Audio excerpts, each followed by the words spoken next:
তুমি এখানে কি করছো? তুমি কেন জানতে চাও? এই ঝুড়িতে সবাই আমার দিকে তাকাচ্ছে। না, সবাই তোমাকে ঘৃণা করছে। চুপ করো সবাই। আমাকে ছাড়া কোনো তরকারি হয় নাকি?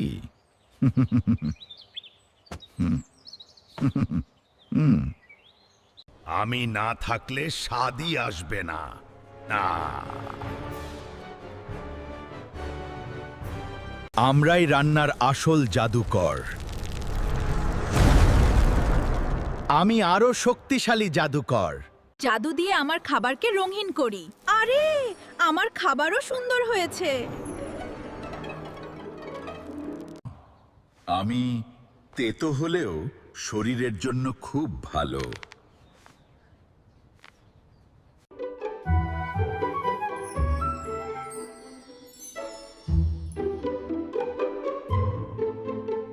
এখানে যাও, এখন একসাথে সবাই।